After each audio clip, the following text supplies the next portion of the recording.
Think about your brain right now, like a smartphone with, I don't know, 50 background apps running. Oh, yeah. That's a very familiar feeling for a lot of people. Right. And we get absolutely furious when our phone battery dies by noon because we forgot to close everything. Mm. Yet we force our own brains to do the exact same thing every single day. And then we completely blame ourselves when we're just exhausted by like 2 in the afternoon. Exactly. So welcome to the Deep Dive. Today we are digging into a really fascinating clinical dossier on the biology of distractibility. It's such an important topic. It really is. And the mission today is pretty simple, but for anyone listening who feels just, scattered, it is going to be incredibly powerful. We are going to explore why your inability to just sit and read a book without grabbing your phone is not some deep moral failing. Right. It's not a lack of character at all. No, not at all. It is a highly predictable biological response. It really is the modern condition, We expect our brains to function with this infinite battery capacity. And we're completely ignoring the physical, biological hardware we're actually working with. We really do. We treat focus like it's a personality trait. Yeah, exactly, rather than a physiological state. And that phrase you just used, the idea that this is not a moral failing, is absolutely where we need to start. Because it just removes so much of the guilt. It's the foundation of everything we're going to discuss today. Because the guilt you feel when you sit down to work and immediately find yourself scrolling, that guilt is based on a fundamental misunderstanding of how human attention actually evolved over millions of years. Because we aren't just operating with one monolithic, attention system. We actually have two completely different networks fighting for dominance in our heads. Yeah, they are constantly at war. The first one is what the clinical literature calls bottom-up attention. This is our primitive, automatic, highly reactive system. It is entirely designed for survival. And to understand how powerful it is, the dossier gives this great example. Imagine you're walking through a dense forest, like thousands of years ago. Right. You are totally focused on the path ahead, but suddenly you hear a loud snapping twig just to your left. I mean, I'm jumping. I'm instantly looking at the noise. Exactly. You have to. That snapping twig is an evolutionary alarm bell. Your bottom-up attention system instantly hijacks your senses. It just completely takes over. It really does. It completely bypasses conscious, rational thought and floods your body with adrenaline. You are biologically forced to look at that sudden stimulus because, well, your survival depends on it. Right, like was it a predator? Was it a threat? Exactly. You have to know instantly. The brain prioritizes novelty and sudden changes in the environment above basically everything else. But, I mean, let's fast forward to right now. Most of us listening aren't walking through the woods worrying about predators, No, we have a very different set of twigs snapping. Yeah, today's snapping twig is like a notification chime from our laptop. Yeah. Or it's a buzzing smartwatch on our wrist. Or just a sudden bright flash of light from a screen across the room. And here is where it gets incredibly insidious. Technology companies, they understand this biological mechanism perfectly. Well, they definitely do. They have effectively weaponized our bottom-up attention system. They feed us this continuous stream of highly novel, unpredictable micro-rewards. So every ping, every red notification, dot. Yeah, every single one triggers a rapid release of dopamine. And that keeps that primitive survival system engaged and on high alert constantly. Okay, so if the whole world is basically snapping twigs at us all day, how do we ever get anything done? Like, how do we focus? Well, that brings us to our second system, which is top-down attention. Right. And this operates out of the prefrontal cortex, which is the region of the brain sitting directly behind your forehead. Yes, this is the executive control center. It handles the big, complex stuff. We're talking long-term planning, emotional regulation, and most crucially for our discussion, impulse suppression. And we really need to emphasize that impulse suppression is hard physical work. Yeah. It's not just a mental preference. No, not at all. When you decide to sit down and read a physical book, and you are actively deciding to ignore your phone sitting right next to you, your prefrontal cortex has to expend significant metabolic energy to make that happen. Wait. I want to pause on that because I want to make sure I'm understanding this correctly. You're saying that every single time you actively ignore your phone to keep reading, you are literally burning physical calories in your brain. Literally, yes. It is a physical action requiring physical fuel. That is wild. It really is. The prefrontal cortex burns glucose and oxygen to actively inhibit that primitive urge to seek a quick dopamine hit. The actual act of ignoring takes metabolic energy. Well, no wonder we feel so exhausted at the end of a screen-heavy day. Exactly. If you are just sitting at a desk, but you're constantly fighting off the urge to check like 100 different tabs, you are physically draining your brain's fuel tank. It is entirely exhausting, and the prefrontal cortex is highly vulnerable to fatigue. It does not have an endless supply of that metabolic fuel. So when you are constantly exposed to these hyperstimulating digital environments, you are slowly but surely draining the metabolic reserves of this executive center. And when that neural blood flow and those glucose levels drop, that is exactly when you experience what we usually call brain fog. Precisely. Brain fog isn't just, being a little tired. Right, it feels much heavier than that. Because it's severe distractibility caused by metabolic depletion. It's that frustrating inability to sustain attention on a single low-stimulation task like just reading a chapter of a book. Because your executive center just doesn't have the fuel left to suppress the bottom-up survival system. Exactly. The fuel is gone. That makes so much sense. Mm-hmm. But because top-down focus requires so much physical energy, we try to cheat the biological system, don't we? Oh, we always try to find a hack. Yeah, we try to hack our way around the exhaustion by doing what I am honestly absolutely guilty of, multitasking. We all are. But according to the research in the dossier, trying to multitask actually creates a much, much worse chemical crisis in the brain. The illusion of multitasking is honestly one of the most pervasive and destructive myths in modern culture. We praise people for it, We list excellent at multitasking as a skill on our resumes. Oh yeah, it's on every job description. But the biological reality is stark. The human brain is neurologically incapable of simultaneous high-level processing of multiple independent variables. It literally cannot do it. So what are we actually doing when we think we're like seamlessly writing an email, checking a text, and listening to a Zoom meeting all at the same time? You're doing what the literature calls rapid task switching. You aren't doing 3 things at once. Okay. You are rapidly shifting your entire cognitive attention from typing a sentence to glancing at a text message to tuning back into the voice on the meeting and then jumping back to the email. And every single time you make that shift, your brain undergoes a severe metabolic penalty. Exactly. A massive penalty. Okay, let's unpack this. It's like driving a car and completely turning the engine off and restarting it at every single stoplight. Oh, that's a perfect analogy. Right. Like you aren't driving better or faster. You're just flooding the engine, grinding the gears, and ruining the machinery over time. It's so true, because when you turn that mental engine off and on, when you shift attention back and forth, you are flooding your central nervous system with cortisol. And cortisol is our primary stress hormone. Exactly. And at the exact same time, because of the effort required to switch contexts, you are rapidly depleting whatever glucose supply your prefrontal cortex had left. Wow. You are chemically stressing the system while simultaneously starving it of fuel. You're just beating up your own brain. And the long-term consequence of this is genuinely alarming. It really is. Chronic rapid task switching physically reshapes the neural architecture of your brain. It actually shrinks your cognitive endurance over time. Right, because neuroplasticity works both ways. If you constantly practice being distracted, your brain gets very, very good at being distracted. You're essentially training your brain to be incapable of deep, meaningful work. You are. You're locking yourself into a constant state of restless distraction. It wires itself to prioritize the loud, sudden noises over sustained, quiet focus. Which naturally begs the question, if rapid task switching is ruining our neural machinery, what does a healthy functioning brain actually look like when it's performing optimally? Well, the dossier uses this incredibly vivid metaphor to explain it, asking us to imagine the brain as an elite, world-class symphony orchestra. I love this metaphor. It's so good because it captures the sheer complexity of what's happening in your head at any given moment.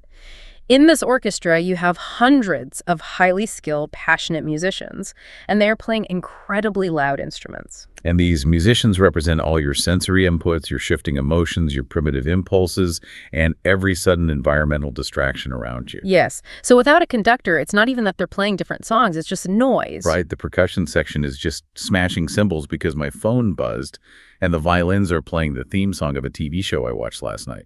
Exactly. And the brass section is blaring because you're worried about a deadline. It's a chaotic, overwhelming wall of noise. So is that literal chaos what we are feeling when we experience brain fog, like just a loud wall of unmanaged neural noise? That is exactly what you're feeling. When your prefrontal cortex is fatigued by digital overstimulation, when you've burned through all your glucose from task switching, the conductor has basically fallen asleep at the podium. And the noisy musicians of distraction just completely take over. Right. Your impulses run wild. So how do we get the music back? How do we wake the conductor up? To get music, the conductor needs to take charge. And in our brain, again, the conductor is the prefrontal cortex. Now, the conductor doesn't actually play an instrument. They just direct. Exactly. They wield a baton to orchestrate the chaos. They silence the brass section when it gets too loud. They bring forward the gentle strings. And they ensure every single musician is following a singular, unified tempo. So when you actively increase neural blood flow and strengthen your prefrontal cortex, you are handing your conductor a heavier baton. You are giving them the power to demand absolute discipline. The noise fades, the impulses are silenced, and you get that beautiful, sustained symphony of deep focus. All right, so if I'm listening to this, my obvious question right now is, how do we practically wake up the conductor? Yeah, that's the real question. Because how do we hand them that heavier baton without just relying on willpower, which, as we just established, burns out pretty quickly? Willpower is definitely not enough. We have to treat the prefrontal cortex like a muscle. It needs deliberate, progressive resistance training. And the clinical notes outline 3 specific, zero-cost behavioral protocols you can use to force your prefrontal cortex to take absolute control. Let's get into the toolkit. Protocol 1 is the visual anchor technique. This one is fascinating. It connects physical biology directly to cognitive performance. Visual focus is the absolute biological prerequisite for cognitive focus. Your eyes and your brain are just deeply intertwined. Very much so. In fact, your retinas are physically an extension of your central nervous system. Meaning, when your eyes are darting all around a room, constantly shifting from a laptop screen to a window to a coffee cup and back, your brain interprets that eye movement as a need to scan for novel threats. Exactly. It keeps that primitive bottom-up attention system highly active. You are telling your brain, look out for predators, something might attack. So the action here is simple, but highly effective. Before you begin reading a book or starting any deep work session, you pick a single stationary point on the wall directly in front of you. And you stare intensely at this single point without breaking your gaze for exactly 60 to 120 seconds. Okay, hold on. Staring at a blank wall for 2 minutes. I know. Honestly, that sounds like a bizarre internet placebo. How does doing literally nothing physically change the chemistry in my brain? It sounds strange until you actually look at the neurochemistry. This deliberate narrowing of your visual field triggers a very specific chemical cascade. It releases acetylcholine and epinephrine in your brainstem. Okay, what do those do? Think of acetylcholine like a biological spotlight. It physically highlights the exact neural circuits you need for the task ahead. And epinephrine is essentially adrenaline. So it gives those specific neurons the energy to fire. Exactly. Those neurochemicals act together like a funnel, driving neural blood flow directly into the prefrontal cortex. Wow. So you are physically turning the lights on in your executive center before you even begin the task. It's a biological warm-up. Okay, I buy that. Let's move to protocol 2, the 10-minute dopamine delay. Because let's be real, the visual anchor primes the brain, but what happens 15 minutes in when the actual craving hits? Right, when the urge really kicks in. Yeah, when my brain starts screaming for that quick dopamine hit from my phone. How do I fight that? This protocol tackles the psychological side of distraction. When you're trying to work and you feel that overwhelming urge to abandon ship and look at your phone, what you are actually experiencing is a dropping dopamine baseline. Your brain is craving a quick rescue. Yes, and you have to train your prefrontal cortex to comfortably tolerate that specific discomfort. So what's the actual action step? When you feel that urge, you don't just mindlessly give in. You acknowledge the urge, but you force a strict 10-minute delay out loud. Okay. You literally tell yourself, I am allowed to check my device, but I must wait exactly 10 minutes. Wait, you actually have to say it out loud. Why does speaking make a difference? Because vocalizing it creates friction. It engages completely different neural pathways. When you just think it, it's very easy for the primitive brain to override the thought. But speaking, it forces top-down processing. By enduring that brief 10-minute window of friction without surrendering to the impulse, you are actively building the neural pathways of top-down inhibition. You are teaching your brain that the prefrontal cortex, the conductor, is in absolute control. not the primitive impulse center. Exactly. It's progressive resistance training, like lifting weights. You're building the physical muscle of suppression. Which perfectly sets up Protocol 3, environmental architecture and the proximity penalty. Because we severely underestimate the metabolic costs of suppressing temptation. We truly do. The action for this protocol is that you must physically separate yourself from the visual cue of distraction. So before engaging in deep learning, place your digital devices in a completely different room, ideally inside a drawer where they cannot be seen. Yes. Now, here's where it gets really interesting for me, because the text explicitly notes that even if your phone is powered off and face down on the desk, it's still draining your brain's glucose. It is. That is terrifying. It's like trying to diet with a massive piece of chocolate cake sitting directly on your desk. Just the act of ignoring it is exhausting you. That is exactly the proximity penalty. Even if the phone is completely powered off, part of your cognitive bandwidth, a literal percentage of your brain's metabolic energy, is actively working in the background to suppress the urge to grab it. Because your brain knows it's there. Exactly. It knows what it represents. So your prefrontal cortex is burning vital glucose, just holding the line against that primitive urge. But by removing the object entirely from your environment, you liberate those metabolic resources. Yes, you allow 100% of your cognitive energy to flow directly into the task you actually want to do. If we look at all three of these protocols, the visual anchor, the 10-minute delay, and environmental architecture, they all do the exact same thing, don't they? They really do. They remove the heavy lifting from the primitive impulse centers and force the prefrontal cortex into the driver's seat. Precisely. They hand the conductor the baton. To truly master these biological protocols, though, we need to make sure we are mastering the exact language of the science behind them. Because words matter immensely when we are reshaping how we think about our own minds. They absolutely do. If you actually look at the clinical literature on this, neuroscientists are incredibly specific about the vocabulary they use. Let's dig into the 5 crucial terms highlighted in the text. First up is the cortex. So, the cortex is the outer layer of the cerebrum of the brain. It's the area responsible for highly complex cognitive functions, conscious thought, and sensory processing. Right. When we talk about doing deep, meaningful work, we are talking about keeping the cortex highly active. The second term is attention, and the definition here is vital.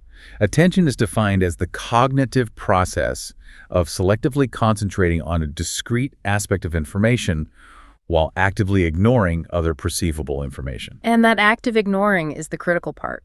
Attention isn't just looking at something, it's the act of blocking out of everything else. It requires a barrier. Which leads right into the third term, focus. Focus is defined as the center of absolute interest or activity, requiring the deliberate intentional suppression of competing environmental stimuli. Again, we see the concept of suppression. Without intense focus, without that active suppression, it is biologically impossible to enter a state of deep, restorative cognitive flow. This is a massive aha moment for me. Notice how the literature defines both attention and focus almost entirely by what you are suppressing or ignoring. Yeah, it's fascinating. It's not just about what you are looking at. It's about aggressively shutting out everything else. That completely flips how we usually think about concentration. We usually think of focus as a spotlight shining on a subject. Right, but biologically, it's more like building a soundproof wall around the subject. The metabolic effort is entirely in the wall building. That's a brilliant way to conceptualize it. Term 4 is task, a specific, defined piece of work to be done within a certain period. And the practical takeaway here is simple. Completing a single challenging task from start to finish is mathematically and biologically far more productive than rapidly switching between several easy ones. Because, as we established with the multitasking myth, rapid task switching floods you with cortisol and drains your glucose. Defining the single task is how you protect your metabolic energy. And the final term is control, the fundamental power to intentionally influence or direct behavior, biological impulses, or the course of events. Establishing strong executive control over your daily impulses is the real foundation for achieving any long-term goal. Control is the heavy baton we give the conductor. It's the ultimate goal of all these protocols. You aren't just trying to read a book or write an email. You are trying to reclaim control over your biological impulses. So what does this all mean for you listening right now?